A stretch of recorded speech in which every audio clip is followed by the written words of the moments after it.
amigos. Para aqueles que assistiram o vídeo anterior, já repararam que eu não resisti, né? Tirei a barba. Eu sabia que isso ia acontecer porque não consigo manter a barba por muito tempo. É uma pena. Eu até queria deixar um pouquinho de tempo de barba, mas não deu. Bom, o que eu hoje queria falar um pouco, passado esse período de chegada em Angola, chegada em Luanda, a família se aclimatar ali com aqueles primeiros dias de casa nova, de vida nova, falar um pouco sobre a minha primeira experiência, na chegada em Angola, para trabalhar. O objetivo do trabalho era realmente encontrar um segundo negócio para a empresa que trabalhava e precisava, então, conhecer as características dos negócios, ou do potencial dos negócios que pudessem existir no país. Um país onde, basicamente, a grande concentração estava em petróleo e diamante, as outras atividades eram muito poucas, construção civil praticamente nenhuma, a não ser a barragem que estava sendo construída da empresa no qual eu trabalhava, e, portanto, precisávamos encontrar o que fazer, ou que potencial negócio poderia ser gerado depois com a nossa chegada. E as experiências foram várias, e o que eu pretendo deixar aqui registrado é exatamente a importância do conhecimento da cultura local, né? Já até falei um pouco sobre isso no vídeo anterior, e agora quero trazer isso em função da experiência profissional, né? E pequenos detalhes que certamente fazem e fizeram a diferença no período em que lá estive, principalmente nessa fase inicial, onde vinha de uma cultura totalmente nossa para encarar uma cultura africana, uma cultura angolana, que tinha nuances importantes de serem percebidas. São muitas, posso contar algumas para vocês. Pequenos detalhes, por exemplo, num relacionamento entre pessoas, principalmente quando a relação é uma relação profissional, onde eu estou ali identificando um potencial cliente, buscando uma interação com ele, buscando um relaxamento na relação, para que nós pudéssemos conversar e poder interagir. E o trato com as pessoas, né? O brasileiro, quando busca uma aproximação, busca uma interação mais próxima, quando ele consegue conversar com a pessoa já chamando de você, isso é algo realmente que caracteriza que houve um relaxamento na relação, não é isso? A formalidade deixou de existir.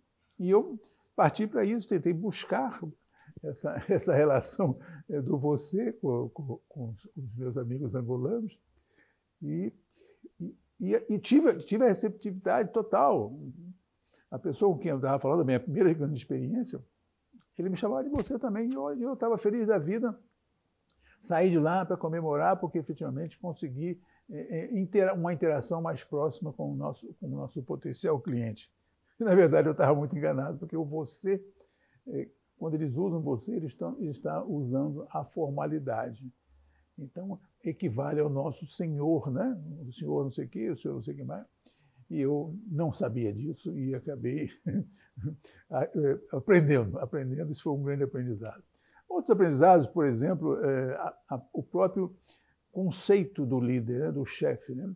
Há um certo culto ao chefe, onde, para você interagir com as pessoas, se essa pessoa tem uma posição de superior, posição de chefia, a forma, o trato é diferente, né? Há efetivamente um culto ao chefe. Os subordinados, os liderados, veem um líder de forma diferente daquela que nós vemos.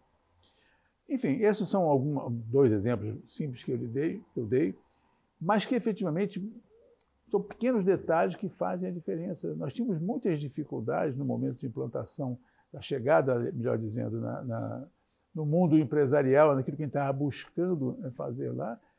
Dificuldades do tipo: não tem telefone, não tem internet, não tem celular. Então, tudo aquilo que permitia um determinado tipo de produtividade no nosso trabalho no Brasil, lá nós estamos sem eles, né? Então nós precisávamos buscar a produtividade apesar dessas debilidades, né? Então era uma dificuldade muito grande para você realmente se encaixar em tudo isso, mas aquilo era a verdade e era assim que nós tínhamos que conviver, era assim que nós tínhamos que dar resultado, era assim que nós tínhamos que ser produtivos. Problemas também de deslocamento, você para poder sair do lugar onde morava, que era relativamente distante do centro da cidade, até um escritório que nós criamos no centro da cidade, era uma novela, porque um trânsito infernal, o deslocamento só podia se dar para nós, estrangeiros, até mesmo por orientação da empresa, com a segurança. Então, todo deslocamento tinha um segurança na frente e, às vezes, teve época que até um segurança, um carro na frente, outro carro atrás e o seu carro no meio para se deslocar dentro da cidade. Fora o fato de que,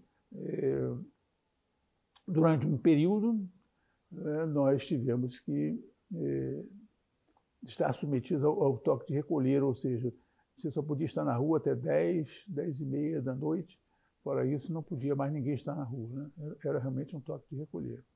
Então, isso era um problema, que às vezes tinha um encontro, tinha uma reunião, um jantar, e apesar das opções de jantar serem muito poucas na época, tinha poucos restaurantes disponíveis, mas efetivamente aquilo era até um fator de estresse, né? Porque às vezes, quando atrasava um pouquinho, era um desespero para poder chegar em casa e tranquilo antes do toque de recolher.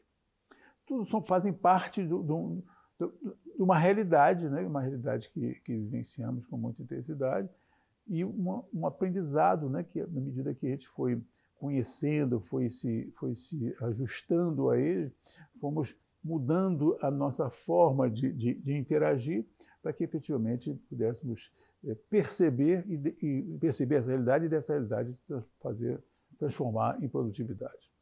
Pequenos detalhes, eu vou contar vários outros ao longo dos outros vídeos, mas essa foi um aprendizado que, como conclusão, eu diria o seguinte: não adianta ir para fora do seu país com soluções do seu país, porque se não houver a capacidade de adaptação, de ajuste a uma realidade, a uma forma de pensar, de uma lógica de raciocínio onde você está, você não vai ter resultados. Essa é mais uma história. Se gostaram, é só dar o likezinho. E se quiserem conhecer um pouco mais de detalhe dessa história especificamente, está aí o meu e-mail. Podem mandar, que eu teria o máximo prazer de responder. Um abraço e até a próxima.